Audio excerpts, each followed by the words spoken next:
Day 2 of summer break is off to a backup start. Killed the kid yet? It's like, hey, could you not destroy the living room today and then complain about having to clean up your own mess? No, I think I'm going to destroy it anyways. Okay, well, here we go. We're going to Boston at the end of the week, and for some reason, my friends felt compelled to give us a detailed account of their children and their vaccine status and everything. And, everything's, this won't be an issue. Like, this is something I never would have considered or cared about. Like, I'm whatever. And so I just wrote back and said, let's just be clear. Our kids are going to be the death of us one way or the other. So this is absolutely true. They will. No matter how it happens. They will. The thing that will be our saving grace will be the Spotify ARM app, which we've all been wanting. I mean, our national nightmare is over. I'm kind of surprised it wasn't on CNN. I kept refreshing the page, but I made fun of this on Twitter, and because obviously, and I basically said, I think what I did was I riffed on the headline. I just added "for some reason" to the end of it, right? Mm-hmm. And some guy wrote me back, and he's like, "Well, for the ecosystem to thrive, we need to get app developers on board and doing this kind of stuff, and that, blah blah. This will be like one less thing that people have to worry about." And I'm like, yeah, no, I know why. Like, we would want it. I'm like someone who cares about it would want it, but why would they do it? Like, why bother? I mean, right. I don't know. So you're not going to boost their numbers by any means. I mean, they're not going to get more subs out of this.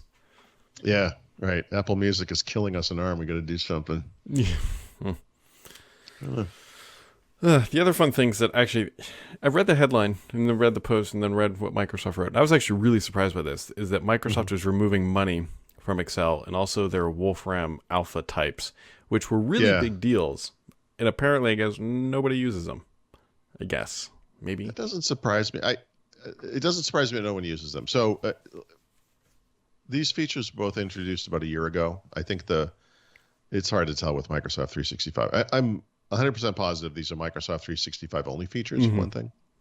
Whatever. Mm-hmm. And the turnaround on this is quick. I've never used either one of them. So there was some guy who commented on this. Yeah, I'm the problem. You were the reason. I don't use Excel, right? So look, they could add 100 new features to Word tomorrow, and I still probably won't use most of them, right? I mean, anywho, I think the most interesting thing about this is just that they turn it around so quickly. The other thing that's weird about it is if you are, I remember thinking when they introduced this money in Excel thing, like, we have online services for this. Like, who enters this information into a local spreadsheet? Like, I just thought that was kind of a weird thing for money management, like personal money management. But they have some kind of an offer. I don't know if it's 3 months or 1 month or whatever it is. You can get like another service for free. It's a service I never heard of, so I checked it out. And it is also a solution that works inside of Excel. Like, I know, it's so bizarre, but I bet no one knew there were Microsoft 365 offers. I checked that out as well. You get like a free month of like a food delivery service or something, or I don't know. It's just like, well, I mean, I have this on my Amex. Like, if you log in to pay your credit card bill, it's like, here's all your offers. Like, if I browse them every once, but it's usually something like you got to spend $700 and you get 38 cents back. Yeah, if you want to micromanage your life, you could, like, this month's special is if you use this card to do groceries or something, it's like a percentage higher, and I guess you could. Or cash back, you know what I mean? Like, I guess if you, like, that's worth it, I guess, if your time is not valuable. I don't know. Like, I don't know. I don't know what these things, I don't know. Most people, I think, ignore them, which I think is how they make sense financially for the company to do it. I don't know. Somebody's making money along the way or potentially making money. They're probably just ads. I didn't read the story because I don't care, but I saw a headline that said, Amex is going to pay me $100 a year to do something I'm already doing. And it's probably related to what we just described, right?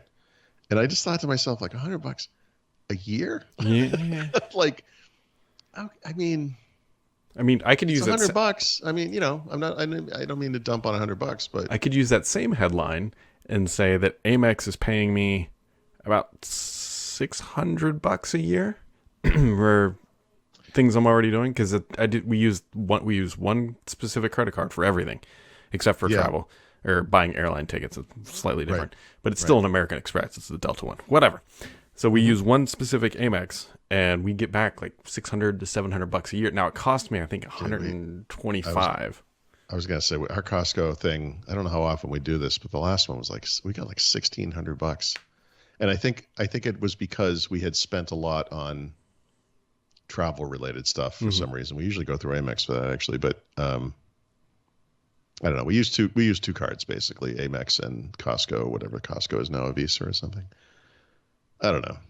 Yeah, I just don't. I don't like to micromanage it. I every once like my wife left a thing out on the table the other day. It was like Fidelity is offering a credit card that gives you 2% cash back on everything, and so I said, "What's this? What is this? Why is this here? It's obviously here for me to see." And she's like, "I just thought we should look at it and think about it." And I'm like, "I'll look at it and I'll think about it." But I do this like once a year. We go and look at what the percentages are for different types of purchases on different cards, and it always works out exactly the same. Yep. Actually, we have a third card. I'm sorry, we use an Amazon card for Amazon purchases. But I'll look at it, but I don't think 2% across the board is going to cut it compared to what we're doing with Amex and Costco. Like I just don't see that happening. I don't know. And you can go hang out with your celebrities on Venture One or whatever their things. I don't know. Yeah, the guys like Matt Damon selling cryptocurrency. Yeah, that aged well. Fortune favors the brave and the broke, apparently. And the stupid. Yeah. The uneducated, the do your own research crowd, Remember, history. I saw Matt Damon ad. It must be good. History is written by the victors, not the people who got slaughtered along the way. Just remember that. That's true. That's true. So, anyways, I'm so thrown off. I woke up today. I was like, all right, it's Tuesday. There's some things I got to get done by the end of the week before we go on vacation next week. I'm like, all right, it's Tuesday. I got plenty of time. Yep. Wake up today. It's Wednesday. It's like, I had exactly the same experience. I literally, last 2 days in a row, had this experience where I kind of woke up in that hazy moment before you're actually awake. And I was like, that's called living, by the way. Yeah. It's like every day, really. It's like, what day is this? And then it's like then you realize what day it is. And it's like, Yep.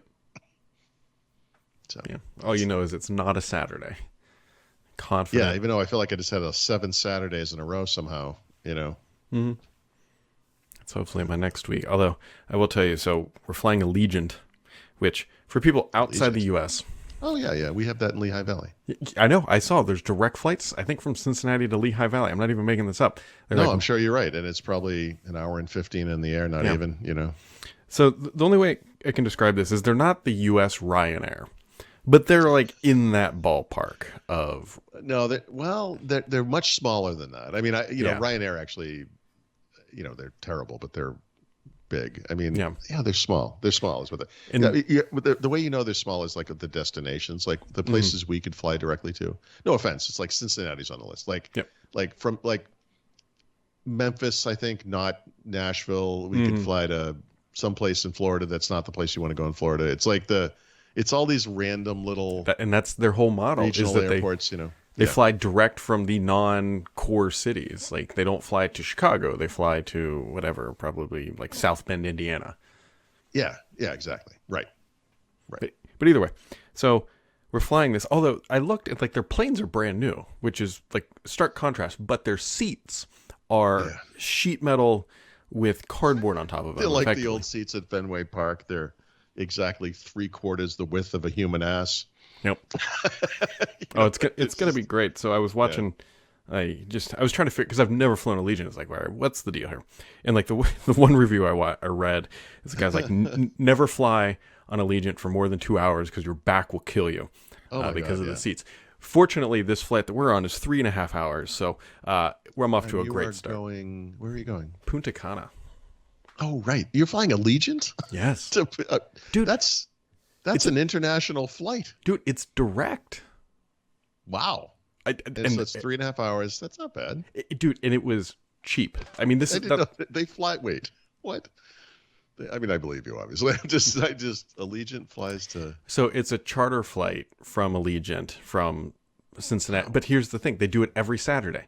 So this is. I don't know if this is a new flight, and we all just found it the same. I'm not even joking. So we are going to get on the plane on Saturday. When we get off the plane on Saturday, we have a friend getting on the plane. And then when she comes back and gets back on, we have another classmate getting on. Like, there's like, we know people going to Punta Cana like weeks in a row. Oh, Punta Cana. I can fly to Punta Gorda. That's is that? Florida. Is that Florida? I don't even, like these places, like I said, they're crazy. Actually, it's Nashville, not Memphis. I'm sorry. Yeah. Myrtle Beach, Daytona Beach, Punta Gorda, Sarasota, Savannah, Georgia, right? St. Pete. You can't write out the name of the place. Petersburg's long. St. Pete. Oh, man, you'll be fine. I know. I'm not like that worried about. Well, the thing I'm honestly more worried about is actually getting home, because the problem is with Allegiant and like many of these other airlines, like if the plane doesn't show up, you're screwed. Like we're there another week. Congrats. Like, and it must be a small plane. It's an A320. So it's not. It's an Airbus. That's a plane. That's a plane. Yeah, it's not like an MD-88 or something. Like you're not going to have room for your stuff overhead. My daughter flies out of our local airport to go down to school, but she doesn't fly in Allegiant because Allegiant doesn't fly to major airports. But she flies an American. But it's an American. It's a tube. She has to gate check her bag every single time, which she loves. She thinks of it's like some concierge service or something. But I think the overhead bins are just big enough for like a handbag or a purse. You know, a small plane. That'd be a 320. That's good. Yeah. So from Cincinnati, we can fly to Punta Cana direct, Montego Bay, or Cancun, all through these Allegiant flights direct. So that's interesting. Yeah. Oh, we can also fly to Los Cabos, that's a long flight. That's a long flight. That's got to be. That's got to be 6 hours or something, or 6 hours. On that, so. What do you say? Montego Bay. I think it's Jamaica. Where is that? Isn't that Jamaica? I have no idea. Montego. Yeah, Jamaica. Huh. So you have you have 4 international destinations. We can also just from this airline Cincinnati. we can go direct from Cincinnati to Paris too. There's a no. I know. I mean on Allegiant. I mean. Just on Allegiant. No. Of course you can. I'm sorry. I didn't mean it like that. I meant like Allegiant in Cincinnati somehow flies to these. Yeah. There's enough demand. Mm-hmm. Oh, there's that. Hold on. There's another Allegiant, Toronto. Toronto. I guess that's technically international. Yeah, we must be Allegiant's international hub. I don't get this, but I mean that's our claim to fame right there, folks. Yep. Like if I wanted to fly to Cancun, I'd have to go through Cincinnati. Doesn't Joe Burrow play in... No. This is the same city where Allegiant flies. That's right. It most has you right. Known as Allegiant's international hub. It's man, that's crazy. Yeah. So anyways, then we're staying at a resort. Okay. You know, I'm going to throw this question out to the audience and you too, Paul, because I have... Yeah. I don't want to... okay, so we're going to an all-inclusive resort. This includes all the drinks, all the food, all the kids' entertainment, all-inclusive, sort of in the name. Yep. Somebody who's going with us, I won't name them, is bringing... Now, we're going for a week, just a week. Please be Shane. Is bringing, we'll say, $400 for tips. Oh, you're asking if you should tip. Is that the question? And like how much? I mean, I'm not against. We're Americans. We tip for everything. It's like you said, hello. Here's $1. Like, so that's a good question. I've only done one all-inclusive thing, and it was Cancun, and it was terrible. And we put up with it for about 2 days, and then I said, no, we're leaving. We have to break out of here. And we went and found some local places that were good, and I just couldn't take it anymore. Yeah. And the thing that put it over the top or below the bottom for me was we went to we had a reservation at one of the fancy restaurants. And it was just the same food we could get out in the general population, but served to you on like a linen table. And I was like, nope, this is the end of this. So that's just that place. I don't, it could be great. I don't remember if we tipped, but I'll tell you when we travel internationally, I always Google what the tipping practice is for whatever the country is I'm going to. And I would imagine this place, well, I mean, you're in an all-inclusive resort, but regardless of the country it's in, or whatever it is, the island you're on, obviously is 100% tourism related. So I'm sure tipping, but yeah, tipping is a thing. Yep. You know, so you should look that up. I don't know. I mean, I'm not saying I have no idea what like Do you tip every $400 in U.S. cash? What's the currency there? I don't know. Rum. Well, okay. I assume Currency in Dominican Republic. We'll find out here. Let's see if Bing pulls it up. The Dominican peso, which has a currency conversion rate of $1 due to 55 domestic pesos, or Dominican pesos, not domestic pesos. Dominican peso. Wow. It's a poor country, I don't know. I mean, I guess that means two things. One is tips would always be appreciated. Sure, which is fine. Two is smaller amounts of tips are probably fine than you're used to here, I would think, as well. I mean, I don't know. I think they see the white guy and think, here we go. This will be great. Because, I have a friend who does, just tips ridiculously wherever he goes. And we'll go to places that I'm like, you don't tip here. He's like, I can't not tip. I'm like, yeah, you can. Let me help you. You just don't take out the money. You want to do the right thing socially, or right? Whatever the term is. And I have no idea culturally. Right. Anyways, well, maybe someone knows for that country. I'll ask my brother. My brother's wife is from there. There we go.